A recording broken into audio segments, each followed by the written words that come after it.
As you're listening to my words right now, I'll be laying in a bed, unable to move, because I've thrown my back out. I'm predicting it. Hey everyone, I'm Patrick Jones, and welcome to episode 30 of That Gives Me Anxiety. Yeah, I'm predicting a blown out back because the day before this episode releases, I'm moving. We're moving. Bought our first house. I think I've mentioned it before. My back is so bad at this point, I throw it out sitting in a chair. Weird. Ugh. So I'm recording this early. Actually just got home last night from Colorado. What a time. If you haven't heard of Meow Wolf, look it up. Whew. What a trip. I think it's in Santa Fe, Vegas, and Denver. It's like a trippy fever dream that you can go into and get lost for a bit. It's a good time though. Also went to a Colorado Rockies game. Went out to Red Rocks and saw Lord Huron.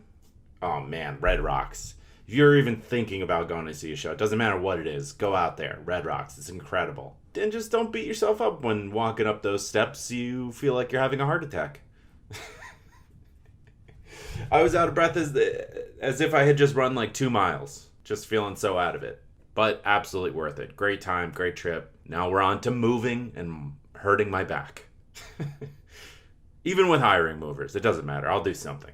Well, anyway, got a wonderful episode lined up. Very interesting stuff here. Today our anxiety is caused by whether or not we'd want to actually be contacted by aliens. To put it bluntly, I mean, aliens could just want to destroy the planet. So to help me, I had my good friend Giancarlo Osaben, big sci-fi fan and overall very positive person, and Dr. Tim Paglione, who's a professor of physics and astronomy at CUNY York College, adding a little expertise to the conversation and the belief that aliens really are out there. I mean, you'll see us go through the Drake equation, which, if you're unfamiliar, helps you take a guess at how many civilizations are out there that can communicate or are advanced enough to communicate off-world.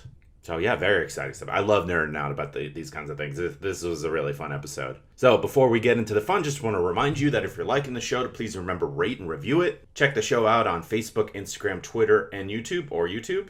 And if you're liking the show and you want to support it and support me, there's the Buy Me a Coffee link in the description of wherever you're listening. Just a way to donate some money to the show and say, thanks, Pat, for making this show.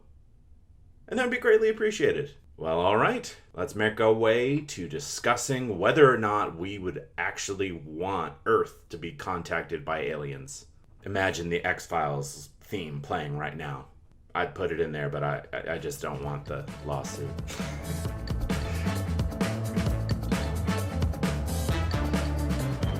Joining me now on the podcast, I have Mr. Giancarlo Osaben. We know each other we knew each other before Lawrence. I was going to say we were on the same improv team, which is true, but I feel like we knew each other from the New York City improv scene prior. Regardless, I'm so excited to talk to you today. Very excited to be here. Always nice to talk with you, Patrick. Yeah. Well, we also had, what was that job that we had where we were commenting on music videos from around the world? Oh my God, the best little side gig ever, FOMO Daily. Yeah, that's right. Yeah, so for people who haven't seen that channel, like the producers of that would queue up, like I said, music videos from around the world, and we'd sort of be just reacting. I feel like we knew of BTS before BTS was huge. Yes, and we got paid for it. That was the best part. Yeah. My camera. Yeah, those were good. Those were good times. I remember that gig fondly. Absolutely. Yeah, my goodness. I'd love to rip all those videos.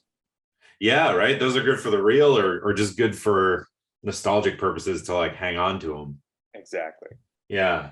Well, I thought of you after interviewing Tim Paglione, who's a professor of astronomy and physics and also works at the American Museum of Natural History, because we talked about whether or not we'd want to actually communicate with aliens. And you're a big comic book guy, you're a big sci-fi guy, so you were the first person I thought of. I hope that you take that with the honor that I bestow upon you.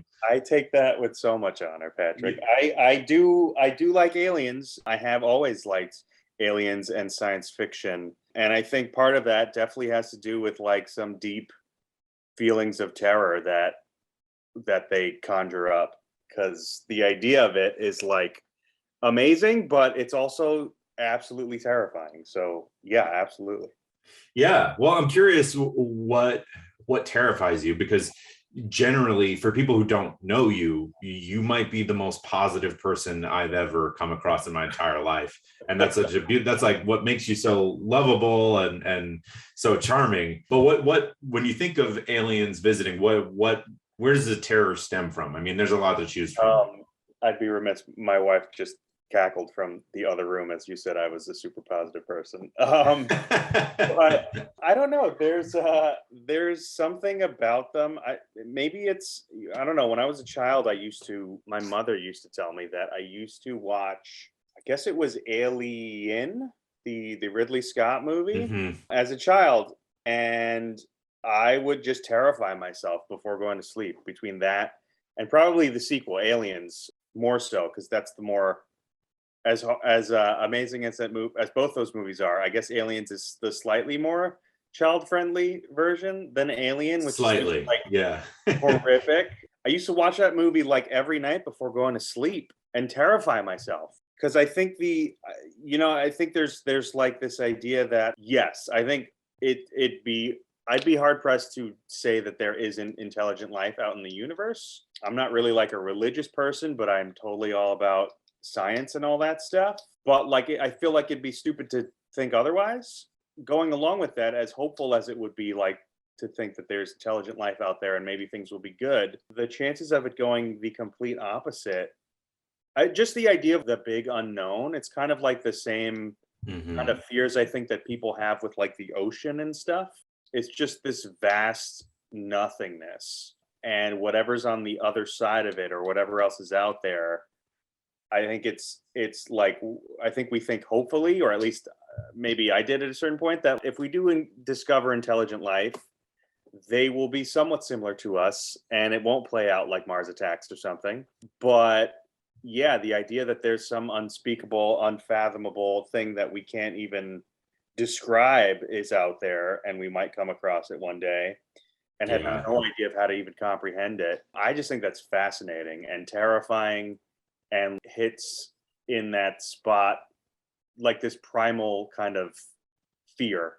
Right. Absolutely. Especially if Mars attacks are coming from Mars, but if something's coming from further out, right? They have to be so much more technologically advanced than we are, which automatically does not put us on the same level playing field. So if they are to come here, it's like it would be the Harlem Globetrotters against the Generals, you know? It's just Yeah. And I think like for me, being like an avid consumer of science fiction and movies and all that kind of stuff, books, fiction, a lot of it more than anything.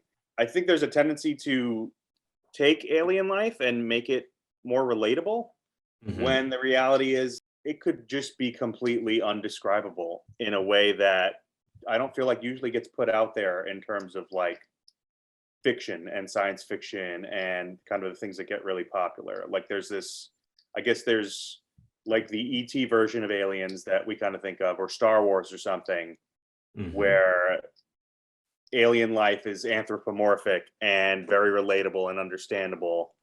When in Mhm. reality, it could be like just so far out there that we can't even conceive of what it looks like and what these beings are like and how they experience things.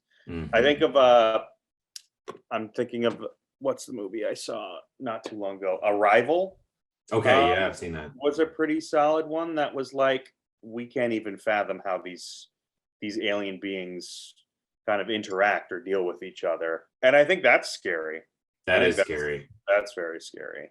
Right? A lot of science fiction, there'll be like Drax from Guardians of the Galaxy comes to mind, and then like it's like charming because they're so literal, right? Like there are Star Trek characters like that as well. But like, okay, you know, even if they don't get like sarcasm and stuff like that, what if that scale pushes further out and there's no anthropomorphizing what they are and what they want, right? They could just be, they could even be robots. They could be anything. And just to try to wrap our very human minds around it can be like such an impossible task. I've also been like I guess as I've gotten older, a little more into kind of the idea of some of the like H.P. Lovecraft kind of way of Mhm. looking at some of this stuff, where it's like there's these primal, unimaginable things out there that even to like grasp into it or try to grasp into it, you will just go insane because it's such a thing beyond our grasp. That kind of primal terror or that kind of cosmic horror I dig because it's terrifying. Yeah, right. You keep using the word primal, and that perfectly describes how it feels. You just feel so small, and in a good way too. That reminds you our place in the universe, and what a speck we all are. Yeah, and I think the like the comparison to the ocean That's a good is one. pretty on the nose in terms of the vastness of it and the amount of things that live in the ocean and the depths that they live in, and also just the variety of life down there is probably I don't know, and I don't say this with any kind of understanding or expert knowledge of what it might be like, but I Hmm. would imagine if we did find intelligent life, it'd probably be comparable to like the range of life that you can find under the ocean in comparison to human beings. I Hmm. would imagine it would be somewhat comparable. And so, like, if we're thinking of space aliens, uh, like the idea of comparing us to like some tiny single cell organism that lives in the deepest, darkest depths of the ocean Hmm. could be comparable. And we would be kind of that little tiny single cell organism, while who knows what is out there in space that is like the really advanced form of life. It's just Yeah. crazy. I don't know. It's just crazy to think about. Absolutely. Well, I love your imagination, and it's like based in. I agree with you, but I love how you're taking this. So I think it's a good time for us to go to the first clip with the professor, where he introduces himself and talks about his thoughts on whether or not we'd want to actually communicate with aliens. So let me get this straight. In today's day and age, you're supposed to be drinking a ton of water, doing yoga, making sure you and your whole family is happy, strike a good work life balance, exercise, read books, watch movies, eat healthy meals, be a big part of your community, and get 8 hours of sleep. It's unrealistic. It's too much. Well, that's why there's Instacart to take a little bit off your plate or help put a little bit on your plate. Oh, I'm so sorry. Using Instacart, you search for all your favorite foods and items that you need from the grocery store, fresh produce, all your favorites, everything you want, and they deliver it to you. They go to the store and do your shopping for you. Just remove it from your to-do list, just with a few clicks. And you'll have your items delivered to your door in as fast as an hour. It's pretty quick. And through the link in the episode description, they're offering free delivery on your first order over $35. But you got to make sure you click the link in the description. That tells Instacart that this show sent you and it helps support the show. And you can also take advantage of the free delivery. So yeah, be nice to yourself. Give Instacart a shot. Joining me now on the podcast is Tim Paglione, who is a professor of physics and astronomy at CUNY New York, or CUNY York College. Tim, thank you so much for your time. Oh, it's a real thrill. Thank you. Yeah. Well, you mentioned that you have a few more things going on. So why don't you start by introducing yourself? Yeah, so I chair the Department of Earth and Physical Sciences at York College. I'm also a research associate at the American Museum of Natural History. So that's, I'm the only astronomer at York, but throughout CUNY, there's 15 research astronomers. We're on 9 campuses in all 5 boroughs, and I head that collaboration as well. We call ourselves CUNY Astro. It's based at the American Museum of Natural History and also at the Flatiron Institute Center for Computational Astrophysics. So we really have a large group. If we were in one place, we'd be a department, a pretty big department. But since we're spread out, we have this coalition that I'm real proud of. We just launched a master's program at the CUNY Grad Center. Really excited about that. We're actively recruiting for our first class.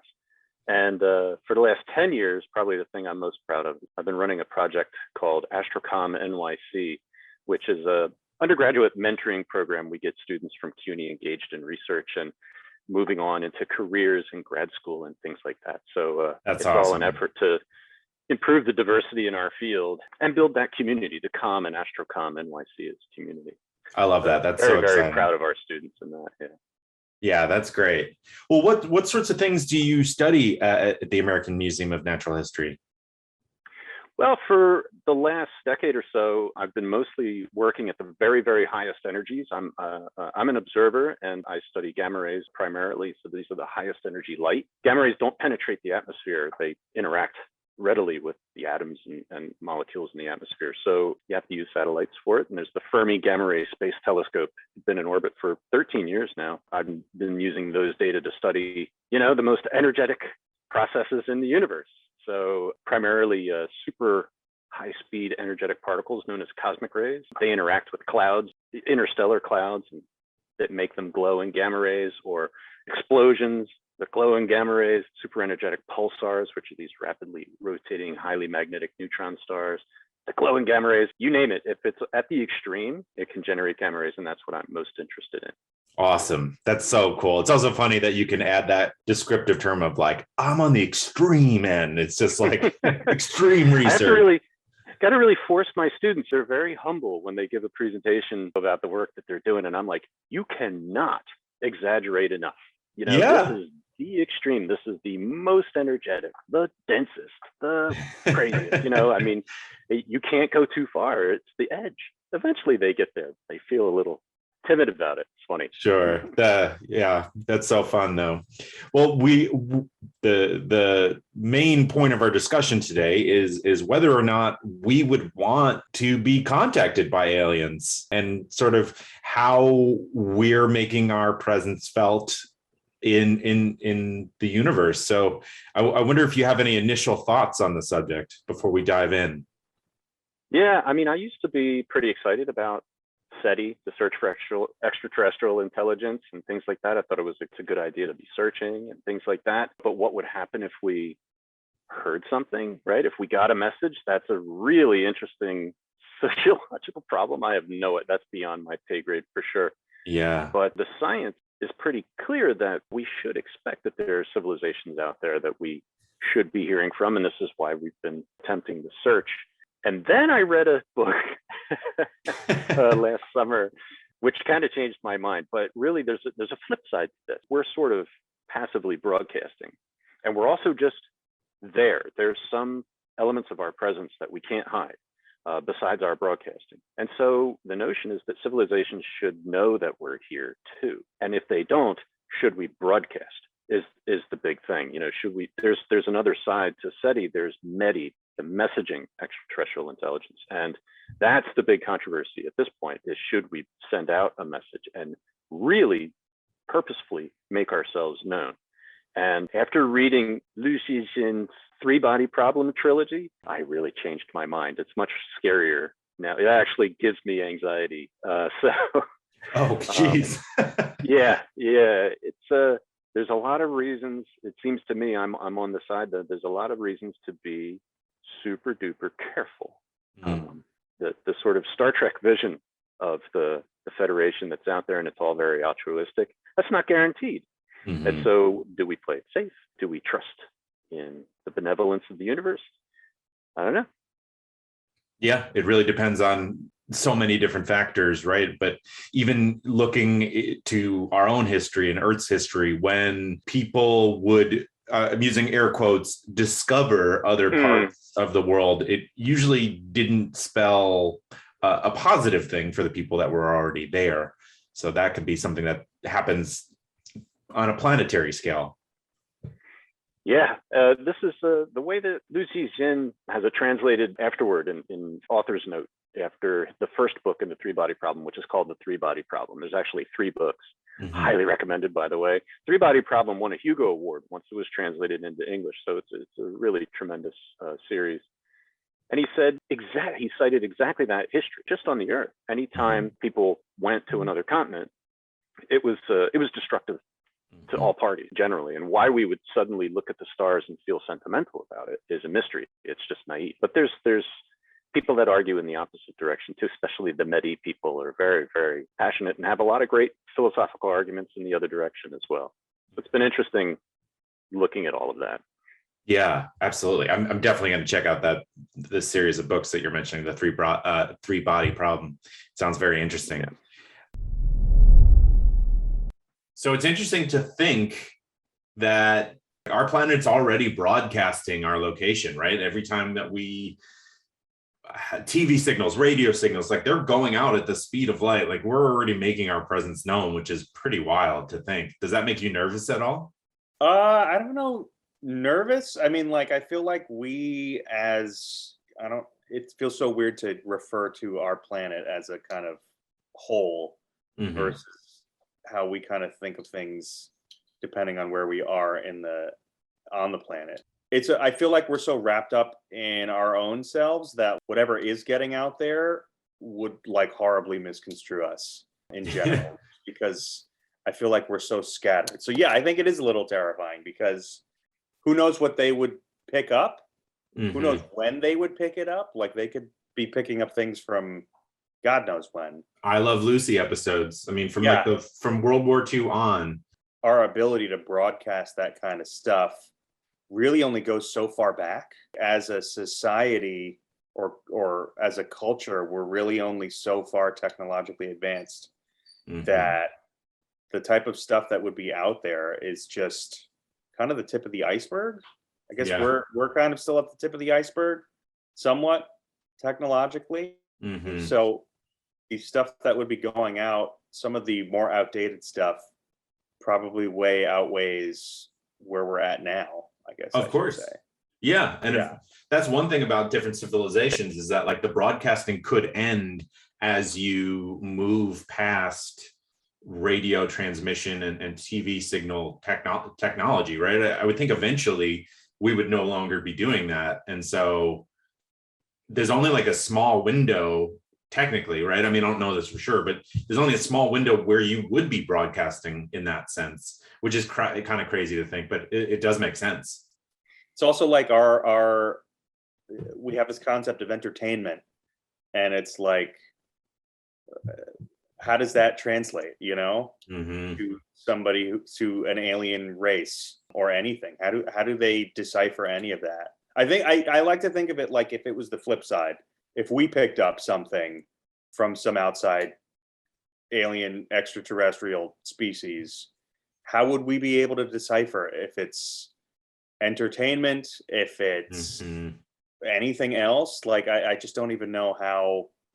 There's like a baseline that I have no idea how it would even work. Even in comparison, like I interviewed an Egyptologist who was talking about satire in ancient Egypt, which is amazing to see that back then, like there was like a publication that might be considered like the Onion for ancient Egypt. And that's amazing. But yeah, I had all the questions about how do we know that, right? And I think it was just that we have enough of like sort of the straight and narrow to be able to compare it against, right? That you would know that that's a joke. But we wouldn't have that with aliens if we just got like an alien sitcom. Like we wouldn't know if it was just some other, that's how they deliver their news. Yeah, exactly. We would have no concept of what that is and where do you even start with figuring that out? That's the other thing that I think terrifies me about discovering extraterrestrial life is it would really be like the beginning to understand this stuff and where do you even begin with regards to something like that? No idea. In my head, it also goes to classic like Twilight Zone episodes or something where they deal with things like that. And so there's this kind of archaic way of thinking about it, but like I just can't even fathom where you would begin with that. Right. Absolutely. Well, the other thing, not to pat myself on the back here, but I brought up in this clip how we don't have to look further than Earth's history. Like every time someone quote unquote discovered another group of people or another land, it didn't spell anything good for the people that were already living there. So why wouldn't that happen on a planetary scale? Absolutely. I think never mind whatever this extraterrestrial life would look like and whatever shape or form that would be and how we would have to comprehend that, the discovery of that would completely shake everything about our world and so many cultural ideas. I think of just like organized religion, like, Yeah. and people believing things, and it would just completely like destabilize everything. And I It don't, really would. Yeah. that's almost just as terrifying, if not more so. Seriously. Well, I'm also curious, have you ever heard of this three body problem fiction series that he's referencing?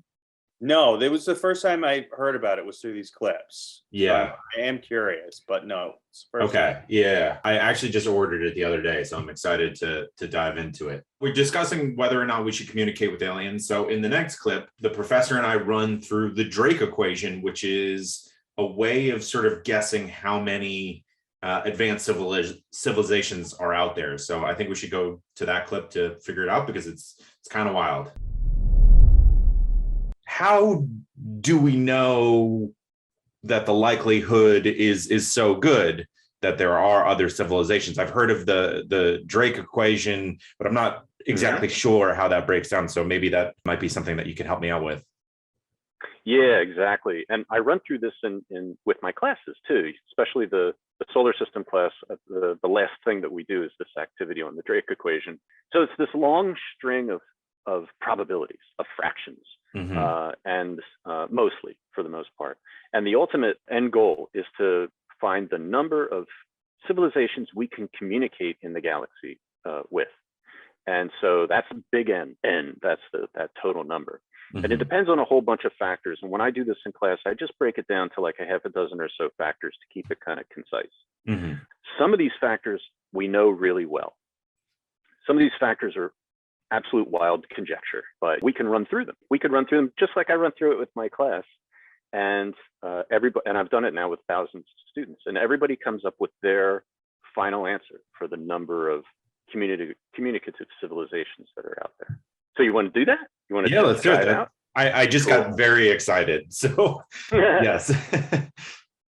So the first number here that we need to look at is the rate at which suitable stars form in the galaxy. So these are stars that aren't too cold, so that they could support life on a nearby planet, and not too hot either, so that they would just destroy life on a planet. And it turns out that the really hot stars also tend to live short lives. So if you get one of these very hot and luminous stars that would be really baking any nearby planet, they don't live for very long, maybe a few million years, not billions of years, maybe 100 million years. But even then, we needed like a billion years to have life get going here. So any of these massive and hot stars are no good. So what you want is something cooler, like the sun. And the most likely type of star, the most common type of star in the galaxy, is very, very cool. And it's around those stars that we've discovered a lot of planets, because they're just so plentiful. So the rate at which suitable stars form in the galaxy, this is almost not something for us to play with, because this is a well-known number. Stars like the sun in our galaxy are formed about one per year. Oh wow! So you could put a number in right now into the Drake equation, about one, for that. And so this is easy for us to start with, one, and we know there's one civilization we can communicate with, which is ours. Yeah. So this is really, the big N is really other civilization. So that one, you could put in whatever number you want, 2, 10, a tenth, one every 10 years. But we know this number pretty well. It's about one. The next number in the Drake equation, the next factor, is the fraction of those stars that have planets. This used to be wild conjecture. Again, we thought, well, planets should be common, but until the 90s, we didn't know about any planets around any other stars, none. And in 1995, there was a planet discovered around a star called 51 Peg, and that was the first one. And then that opened up a floodgate of planetary discoveries. And now we've discovered thousands of planets orbiting other stars. So these extrasolar planets or exoplanets or extrasolar systems, there's just jillions of them out there. And there was a space mission called Kepler that really changed the game here. And what Kepler looks for is the planet going in front of its own star. So from our point of view, it takes a really special alignment, but it's like a little eclipse. And it's not much, because planets are small compared to their stars, compared to stars like the Earth's 100 times smaller than the sun. But there'll be a little dip in brightness of the star when you're looking at it. And then that little dip will happen periodically every time the planet goes around. So for every one of the planet's years, there'd be a little dip in the brightness so we can tell how big the planet is and how often it goes around. So this should be a fraction. It should be some number between 0 and 1. But the thing is, nowadays, we've discovered so many planets, they seem really, really common. So it's something like half the stars in the galaxy probably have planets. And so think about what number you would put in there. Some people think this is pretty high. Maybe 90% of stars have planets. Yeah, let's go really conservative. Let's say 30%. Okay, so put in a 0.3. Yeah, that's cool. So the next thing, now we have planets, right? So we've dropped the fraction down. How many of these planets can support life? That's the next question. Because if all the planets are really close to the star, they're just baked. They're like Mercury. You can't live on Mercury. No atmosphere, you're toast. If they're all very far away, they're frozen. And especially around a small, cool star, which again is the most common type, you can't be too far away or they're just frozen solid. Because really the trick to life, as we know it, is you need liquid water. Can't be ice. All the chemical reactions will be too slow, and it can't be steam because then all the chemical reactions would just be really super unlikely. You don't have good molecules bumping into each other to form complex molecules and stuff and life. So what we need is liquid water. So the Earth is great. It's not too close to the sun that all the water is boiled, and it's not too far from the sun that all the water is frozen, like we see on some of the moons of Jupiter and stuff like that. The water seems to be completely frozen. So this is sometimes referred to as the Goldilocks zone because it's not too hot, not too cold. We call it the habitable zone. We can make a decent guess at this number, this fraction, or this is a number again. This is the number of planets that could support life. And so you can make a decent guess looking at the solar system, right? Because we have one planet that definitely supports life, has liquid water.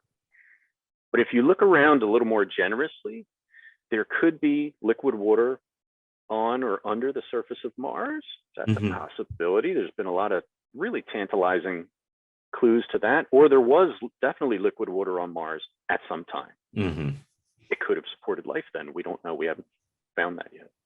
And then there seems to be huge reservoirs of liquid water under the solid icy surfaces of some of the moons of Jupiter and Saturn. So could that support life? We don't know. But, you know, one for sure, maybe 2 or 4 or more. So think of a number. How many of these planets could support life? 1, 2, 3. Let's go 2. I like to keep it on the low end because I'm curious to see, even if we're like slanted a bit negative, how this turns out. That's right. So now we start to get a little more speculative. Of these planets that could support life, that have liquid water. So this has all been physics up to this point. Now we start to get into far more complex problems, which is biology. How many of those, what fraction of those will support life? So you have a number, right? Number of planets. We chose 2 for this example. So is it 0 out of 2? Is it 1 out of 2? Is it 2 out of 2? Well, it has to be 1 because, or does it have to be 1? I'm choosing 1 because we know that there's life here. Right. So it could be 1 out of 2, but it could be whatever fraction you want. You could say maybe we don't just have to use 1 out of 2. We don't have to use integers here. It can be, you could just come up with a new fraction here, like a 10th. Maybe you think life, even though the conditions might be right, life is fairly rare, or it seems less likely. So you can make it a 10th or a 100th. Or some people think once the conditions are good, life's inevitable. And so it'd be almost 100%. The Jeff Goldblum approach from Jurassic Park. Life it crashes through boundaries and finds a way. Well, let's make it a 10th then, just to go with the continued approach of pessimism. Yes. Sure. All right. Well, after this, we really, really start to guess what fraction of these planets with life give rise to intelligent life. Again, this is some fraction, and normally people are at the edges of the spectrum here. It's either close to 0 or close to 1. Either intelligence is super rare, or intelligence, again, is inevitable. And so you could hedge your bets and say a half or something like that. But I'll tell you from my experience working with thousands of students over the years doing this survey, it's either close to 0 or close to 1. I would say close to 0 because I would imagine most life is towards a single cell organism range if I had to guess. So yeah, closer to 0 for intelligence. Interesting. Okay, that's an interesting rationale that I haven't heard people apply before. Usually, people have a like a gut reaction, just an intuition to this. Some students are really adamant. No, intelligence, that's like us, and it's our special gift, whatever. So it's 0. And once you put a 0 in this, because we're multiplying all these probabilities, once you put a 0 in, you get 0. 0 civilizations out there. So you got to be careful with 0. So what do you say, a 10th? Yeah, let's say 10th. Okay. Then what fraction of these intelligent groups will develop technology that we can communicate with? This is pretty interesting. We have what other people might consider intelligent life on the earth already besides us, right? Dolphins, dogs, octopus, right? People just said recently they're intelligent. I saw that my octopus teacher. Yeah. It changed my perspective on their intelligence level for sure. Yeah. Yeah, they're really intelligent, but they don't build radios. So we can't communicate with them over interstellar distances. And frankly, there's plenty of people that don't use that technology either, and they're totally thriving and happy, and it's all great. You know, there's small villages throughout the world where people just don't need that stuff, and they're people, right? They're totally intelligent. So yeah, that's an incredible distinction to draw. That like there may be, I mean, just like there are groups of people that have no interest in certain technologies, that there could be civilizations that are just perfectly happy. And I kind of wish that to be the case, because that means they've created like a Garden of Eden for themselves, that they're just like, yeah, we're good. We don't have problems here as much. Sure. Yeah. Yeah. I mean, you land, if an alien landed in the Islamic world in 1000 AD, they would have seen a thriving civilization with universities and great inventions and things like that, but they did not communicate off the world.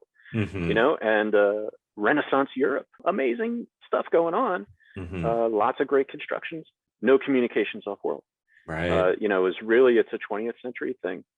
So what do you think? Technology likely? And again, some people think this is inevitable, right? Because it happened here, regardless of the thriving civilizations that happened throughout history. Inevitably, because of war and conflict and the importance of technology, it just continues to grow. And Xi Jinping has said that it's an important part of the principles that drove the scary story there, that there's a technological explosion, in fact, that it's rather instantaneous. Humans have been around for a couple 100,000 years, and then all of a sudden, we get car planes and radio communication, stuff like that, nuclear warheads. It's pretty dramatic. That's true. From like World War II to now, we've gone from like inventing the radio to Elon Musk looking to put people on Mars. I mean, that's a blip in our human history. And if there's a neighboring civilization that did all that just 1,000 years before us or 200 years before us, they're leagues ahead of us. Right? Yeah. So. Oh, wow. So then let's, again, going with pessimism, let's say a quarter of them develop technology that communicates off planet. Okay. Now, how long would you expect our civilization or a civilization like this to last? This is probably the scariest or the creepiest of the numbers. So this is a year. You would measure it in years. So there's a few ways you can measure this, but we've been communicative in this way for about 100 years. So it should at least be about 100. Perhaps some technology will replace what we use, so that makes this number a little shorter. Perhaps we'll blow ourselves to smithereens. Who knows? This is a number that at least has a lower limit. It's got to be something like 100. 500 years? How long do you think? Just because 500 years for radio communication. 80? 100. Yeah. Okay. So you say, 80 then. You're going with the lower limit. Oh, you say we're done tomorrow. I was saying 500 because okay. Yeah. Okay. 500. All right. Yeah, my value for this has varied over the years. I tend to go with something like 1,000 or 10,000 or I don't know. But yeah, it's centuries. Seems like maybe we'll replace it with something else. If we went 100% fiber, we'd be doing great, and yet we'd be silent to the rest of the universe. So that'd be interesting. All right, so all we got to do is multiply all these numbers together, and then we'll get a final value for everything. So we got 0.3 times 2, 0.6, 0.06, 0.006, and a quarter. I'm going to call that 0.001 times 500. So you're very pessimistic.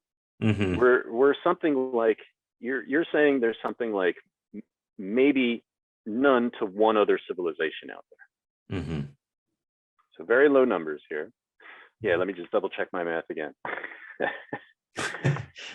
5, 10, yeah, 0.3 over 4. Yeah, so a little less than 1 is what your numbers come out to. And when I do this with students, there's an occasional 0. It's happened over 25 years that there's been, I think, 2 zeros all this time. But usually the numbers come out to around a few hundred. Oh, wow. So I'll poll the class and we'll make a little histogram on the board. Yeah, it's usually 100, a few hundred civilizations out there. Yeah, because I decidedly went pessimistic just to see what would happen, and it still produced another civilization. And is that just this galaxy and not factoring in other galaxies? That's just the galaxy. Yep, just our wow. galaxy. Yeah, just one galaxy.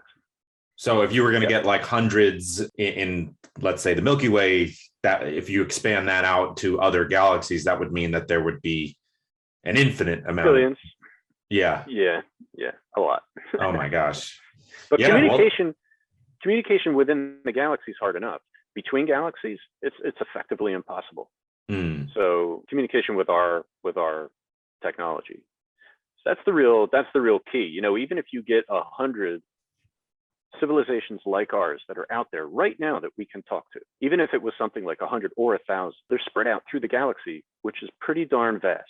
And so the closest one to us might be, if you crank out the numbers, the closest one to us might be 1,000 light years away. And so it takes 1,000 years at the speed of light for our signal to reach them. And then it would take it. So there's the hello, right? And then if they respond, how you doing? That's another 1,000 years to reach us back. Oh my gosh. gosh. That is a super slow and pointless conversation. Yeah. Not even a conversation. And so the whole idea of, if they're out there, and there's a lot of reasons to think just sort of mathematically they should be out there, your Drake equation result notwithstanding, then where the heck are they? You know, why haven't we had these conversations yet? And it could just simply be the vast distances that make it so hard. Yeah. Look who we got here. It's our friends at My Software Tutor. Can Excel be my friend? Many people have wondered this for years.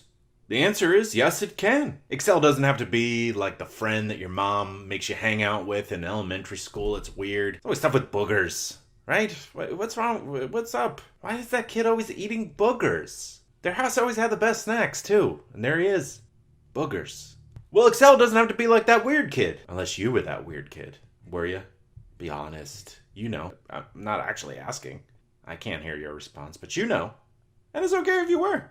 You know, just take it easy with the boogers. Just talking about boogers to get ad read. Don't worry. They didn't write that part. That was an improvisation. My Software Tutor offers 3 levels of real-time Zoom-based courses with a live instructor. They deliver practical, functional business skills in a friendly and supportive environment. It can be daunting, right? You need that supporting environment to learn Excel. There's no stupid questions. It could be really difficult. And as we know, when we talk about it on this podcast all the time, it could be really daunting to learn something new and put yourself out there. So think of this as like a kindergarten for learning something new and helping your job prospects. Or be better at the job you already have. Get that raise, get that whatever, take pictures of it for Instagram. Yeah, that'll be cool. Keeping it as vague as possible so that you can input your own. Just making a mad lib of your own desires. These courses will increase your marketability, whether you're an employee, job seeker, consultant, or contractor. Register at mysoftwaretutor.com and use the promo code POD20 to save 20% off all registrations. Thank you so much to My Software Tutor. Yeah, guys, take advantage of that 20% off and confidently list Excel on your resume. I went really negative. I wanted to see what the Drake equation would produce if we were super, like almost like trying to like shoot it in the leg, kind of like trying to like break the equation down a little bit. And I still produced one alien civilization that we could potentially communicate with in the galaxy. Where do you stand on that? Do you think that I was too pessimistic, or do you agree with it? Or would you, I mean, because he says most students produce a result of hundreds of alien civilizations that we communicate with. I mean, I would think erring on the side of pessimism is probably the right choice. So no, I think you're right in line. I mean, I'd be worried of being too optimistic. It's such an unknown that we're trying to like get any sort of grasp on, that I think erring on the side of pessimism is probably for the better, or at least some sense of, I don't know what's the word I'm looking for, being cautious, I guess. Yeah. So I think that makes sense. That tracks with me. I mean, I don't think it would. Granted, I don't have any expertise here, but I would err on the same side as you. Okay. Yeah. Side of pessimism. But it is wild to think that some people are, if the average is hundreds, and so that means hundreds in our galaxy now, and then that's just one galaxy, and there's what, million? I mean, that's pretty outrageous to consider, even though communication in another galaxy is impossible virtually, right? Maybe not even virtually, it is literally impossible. But it's a nice thought, I think, to think that we're not alone. I do too. And I think it's, I don't know, me being not a religious person at all, I find comfort in that, and the idea that intelligent life is out there in some way, shape, or form, that we are not solely alone and the center of whatever we consider the universe. I find that absolutely comforting as well. But yeah, it's just like so far spread and so kind of beyond reach that it is hard to kind of wrap your brain around it. Absolutely. Yeah. I hear that too. How do we, even to try to reach any of that, it's so far beyond something that maybe we could experience in a single lifetime, you know? It would be a collective couple of lifetimes probably to really see the results from that. Well, especially since like the closest stars, even going at like light speed, a message would be like 1,000 years one way, high, 1,000 years back. You know, it's so insane, right? It's just, even to just send the message, right? I mean, forget about like the generations of people that if you were to send a ship, right? Like that's whole lifetimes. Yeah. And yet at the same time, I find a sense of comfort in the sense that you can look up in the sky and see stars and planets, constellations, and people have been seeing the same things for years, lifetimes before mine, lifetimes after probably. And with the way like light travels and things, you're almost looking into the past when you look up at things like that. And it's always there. It's not something that's going to necessarily go away. No. So where are you on? So there's the thought process being that one of two things will happen. Either civilizations find a way to get along and advance their way out, or they could potentially destroy themselves. You know, as we see in the conflicted world that we live in, the hope on the positive side is that civilizations aren't aggressive when they reach the point of interstellar travel because they will have solved these problems. Do you agree with that at all, or do you still side with the idea that people could be still aggressive and advance to that level? I would like to believe that. Yeah. To kind of err more on the Star Trek kind of future. Yeah. We can all kind of band together for the greater good. But as just growing up and experiencing life, I am sadly skeptical that that's what the future holds. I mean, I think it's good to think about, and it's good to keep that in mind and have kind of that hope that maybe we could be there. But I do think I'm deeply skeptical that we are. And I do think I'm firmly on the side that if we were to discover something out there, it would just destabilize everything about us as a culture and society. Yeah, no And big deal. Just everything completely destabilized. Yeah. yeah, or not, or it would be something that a good portion of our world would just write off. I don't know. I want to be hopeful about it, but I find it increasingly harder to do so. Mm. You know, Hopefully that revelation would cause a shift, and everyone would have to like take their time and deal with it and confront it, and then settle with the idea that, okay, maybe maybe I should calm down on Facebook comments or like whatever it is. Like we should get along a little bit better because yeah. And like maybe there's small. something to be said for something of that magnitude being kind of discovered and put out there. Maybe there's something to be said for us having to like collectively grapple with that. Mhm. That would get us to like another end of it where things are more hopeful. I don't know if there's something that we like collectively as a planet, I guess, have had to like collectively grapple with. I don't even know what would be something Aside from coronavirus, which I think we just failed at. Yeah. But it would be like akin to like if God showed himself to us and so Right. oh, God exists. I don't know what would be something comparable to that kind of a discovery and how we would have to grapple with that. But maybe just being forced to grapple with that would slingshot us around to a more hopeful kind of future once we get past that. I Yeah. can't really say. I mean, I think I want to be hopeful about it, but I am sadly skeptical. But there would be like alien deniers and it's all false flag and repeat. Oh yeah. Yeah. And it'd be as terrifying as it sounds. Yeah. Because Yeah. people would just be people. Yeah. And scared creatures we are. I don't know why I said that like Yoda, but that's just how it came out. Well, I think it's a good time to go to the third clip where we talk about the suspicion level of the dark forest, which comes from the three-body problem. Yeah, we'll get the professor's thoughts. Cool.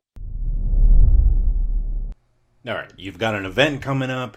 You got to send a card. So you get the card. It's looking good. You chose a good one. You grab a pen. You grab a beverage of some kind, alcoholic, ginger ale. I've been big on the ginger ale lately. Even the diet. Am I just old? Maybe I'm just old. But you get all that. You sit down, and then your mind is blank. You don't know what to say. It can be daunting. There's a lot of pressure. You gotta fit it in a certain area and gotta look nice. Go easy on yourself. There's someone here to help you. Introducing the Cardist Studio. With so many birthdays and occasions, there's no time to shop for cards, write the cards, and buy the stamps. It's too many steps. So many chances for anxiety. Now you can do it all right where you sit. That's the best. That's the best. Because the Cardist Studio does it for you. They write it down for you. Introducing a writing specialist for the message inside your greeting cards. Don't get those canned responses. Have someone write something truly heartfelt. By the way, this is my friend Mary Alice who runs this company. She's very good. She sent me one of these. Whew. I know I said that in a joking tone, but I mean it. It was very thoughtful. She sent me one after my grandfather passed away. That means a lot. I still have the card. I mean, that shows you all you need to know. All right, here's how it works. All you do is pick the card and tell why you're sending it. No more errands. No more anxiety. For a message from your heart, but not your hands. It's okay. You still mean it. Sit back and just enjoy your relationships. Wouldn't that be nice? TheCardistStudio.com. Thoughtful, just got easy. And you can use the promo code AnxietyPod for 10% off all orders. All right, friends, get out there and send those greeting cards from the Cardist Studio. So the scary thing in Liu Cixin's books, so there are 3 books in this series. The second one's called The Dark Forest, and they set up this concept of how a galactic civilization, so a bunch of civilizations would work, and effectively, since it's a variation of the prisoner's dilemma. Effectively, you just don't know because the lengths of communication are so vast. You can't communicate. You can't say, no, you can trust me. right? There's no time for that. There's no way to communicate that. So everybody is inherently suspicious, and there's a chain of suspicion that you don't know, that I don't know, that you don't know what I'm thinking. And it just goes on and on and on. And so the only thing you can be is suspicious. And so he describes the galaxy as dark forest, and everybody is a hunter. And so you're creeping through the dark forest as quietly as you possibly can, because there's other hunters out there. And anytime you stumble across somebody, it's in your own best interest to take them out. And so even if you're discovered, there's no need to send a fleet of invaders and things like that. You can just send one big fat missile. And for all the different civilizations that could be out there, maybe millions, most of them would not even bother, right? They're like, oh, I see this civilization out there. I'm just going to stay away and make sure they don't know I'm here. But there might be one or two of those civilizations out of the millions that are like, okay, let me go look, right? And that could be the flying saucers. But there might be one or two of them that say, I don't even have to look. I'm just going to knock them out. They could be trouble. And this is what goes on in the three body problem trilogy. And it's illustrated in a few examples. In one case, there's an Earth fleet that gets destroyed, and there's a couple of ships that are stranded in deep, deep space. And they can't go back to the Earth because they already know the Earth is doomed because of the dark forest we've been discovered. After a very short amount of time, they both realize that their resources are limited, and they kill each other. So, and then the other idea is there's a character that does an experiment where he exposes the location of another star as if it's broadcasting, here I am, just to see what would happen. And after about 20 years of waiting, that star is mysteriously destroyed. Oh, God. Proof that the galaxy is the dark forest. Yeah. And so now the idea is, oh, we really are stupid and we have to stay quiet. And in fact, there's another system that we end up contacting that wants to destroy. So they're sending the fleet over to us, and it's going to take hundreds of years. They very clumsily expose themselves. They get destroyed. And just by our association with them, we end up getting destroyed too. So we were too tentative to hide. We knew the technology, there was a way to hide or to broadcast to the galaxy that we're safe. You don't have to worry about us. It's a very complicated technological thing. Yeah. But we didn't implement it in time. And it all kind of doesn't matter, because if you read to the very end, the whole universe is destroyed. It's really dark. Yeah. Geez. Yeah. Well, my goodness, that is, I mean, it checks out. It checks out, right? Like it seemingly makes sense that really, really logical. Yeah. Yeah. But the Medi people, on to their credit, they argue that it's not so dire. And one of the biggest things they argue for is that the cat's out of the bag already, right? We've been broadcasting and we're not dead.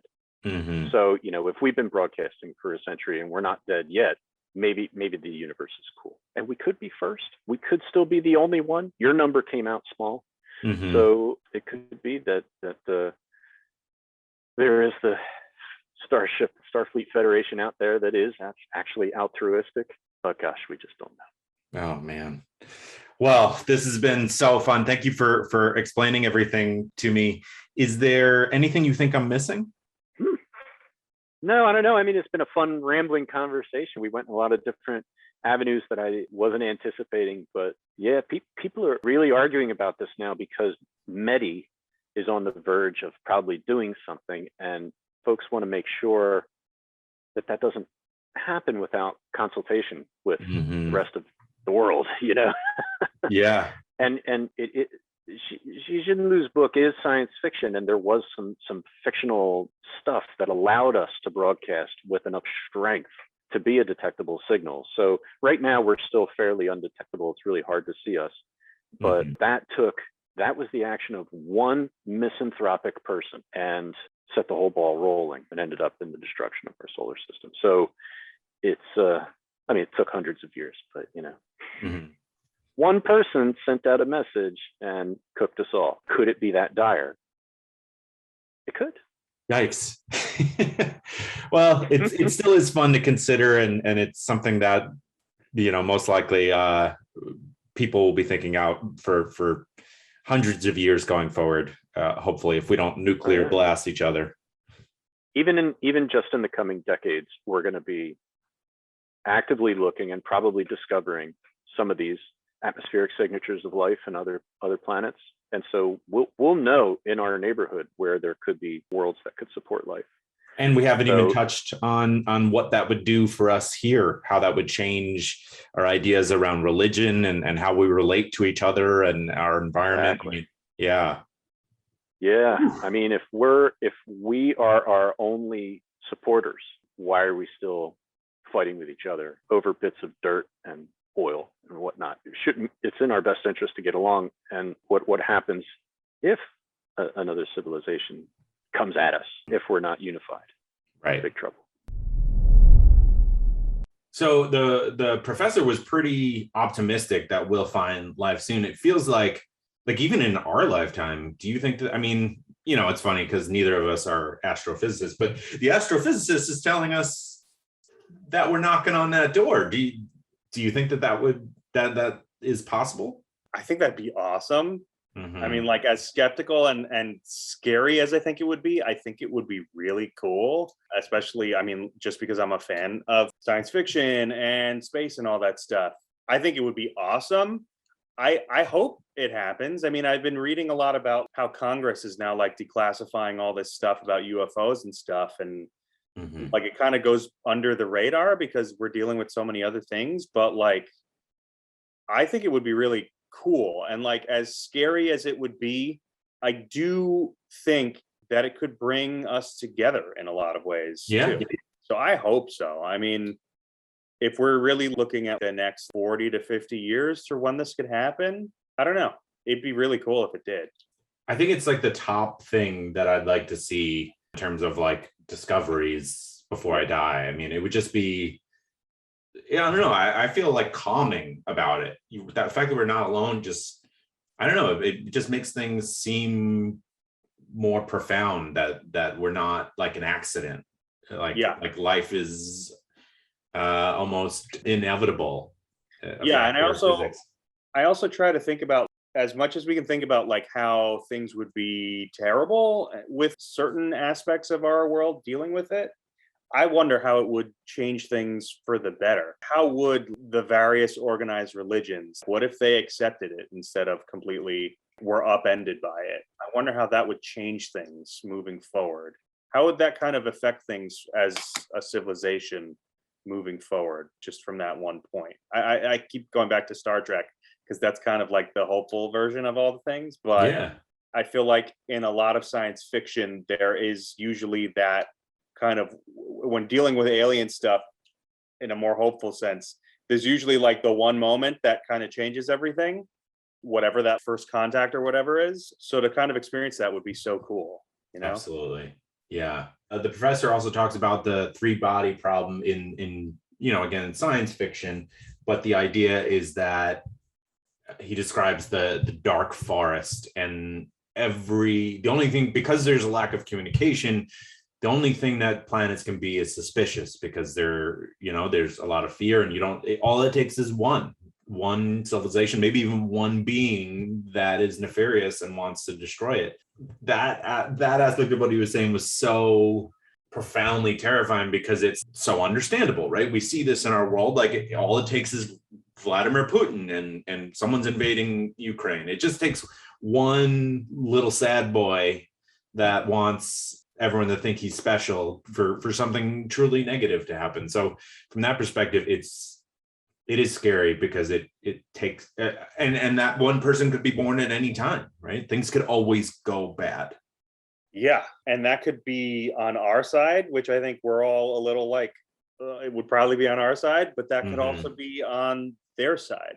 Just to even like fathom, how would what's that kind of culture like, the extraterrestrial culture of whatever that group of beings is like, and what's that experience like with like having that outlier, that one person with the ego, that one being with the ego that decides no and goes against things. All of that's so unpredictable. And like, how do we, I mean, I feel like the only thing we could really kind of say is that if we compare it to our kind of society and culture, of which it's like that exists, and there are people that kind of do things like that and go against the grain and screw things up for everyone else. Yeah. That would mean there's got to be that in some sort of extraterrestrial life, or chances are there is. And yeah, that's scary too. So on top of, just our regular broadcast, there's also groups like SETI, the Search for Extraterrestrial Life.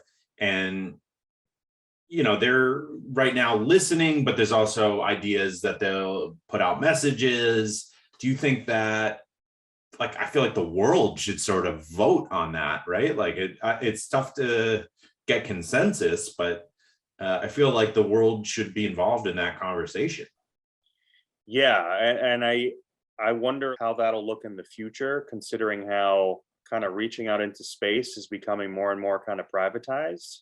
So yeah, you wonder what the agenda is, and you'd hope it would be more of a consensus with the world. It's so weird to think of it as the world and our collective world versus how we tend to look at things on the planet, just broken down by countries and continents and all that stuff. But it's all of us. And so how do you encompass all of us with putting stuff out there?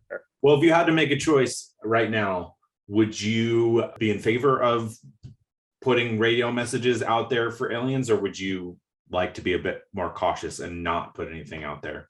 To my understanding, it sounds like there's stuff already being put out there. There is, just from TV broadcasts and stuff. Yeah, might as well put stuff out there. If there's already stuff going out, I would say go for it, just because there's already stuff. So why not put your best foot forward, Yeah. I love that. Well, that's awesome, man. Thank you so much for this conversation. I'm wondering if you can pass along where people can find you on the social medias. As I'm actively trying to be less on the social medias. Okay, yeah, you don't have to. No, I mean, I have an Instagram, Osaben Kenobi, that is now just chock full of baby pictures, which I'm trying to get away from. But that would be it, pretty much. Awesome. Well, that's great. Well, thank you so much for your time. And yeah, man, let's talk soon. Yeah, buddy. All right. Based on all that, the 3-body problem, it feels like we should be very careful. We should be more quietly searching, but it's kind of doesn't matter, right? Because we're broadcasting things anyway. Just putting out billboards for roadside attractions, like south of the border. If you've ever been just coming into South Carolina from North Carolina, there's this place called South of the Border, and they start their billboards, I think more than 100 miles before. Haven't been there yet, but the reviews from friends don't suggest I should. Well, thank you so much to Giancarlo. Thank you to Dr. Paglione. I want to remind you once again of the Buy Me a Coffee link. If you're liking the show, it's just a way to donate to it, and that would be greatly appreciated to help support. You can also sign up for Instacart through the link in the description. You do it that way and tells them that this show sent you, and that helps support the show. There's also My Software Tutor with the promo code POD20, which gives you 20% off. And the Carter Studio has the promo code AnxietyPod for 10% off. Well, all right. I'm really hoping it's not that bad. I mean, a move a couple of years ago when I moved from Queens to Brooklyn, I couldn't exercise for like 2 months. Every time I tried to sit down or get up, oh, that's even worse. Just got a bad back. But hopefully the joy of actually being in my own home for the first time in my life, and a home that I own, will be exactly what the doctor ordered. It won't be. Well, as always, thank you so much for listening. Have a great week, and I'll talk to you on Thursday.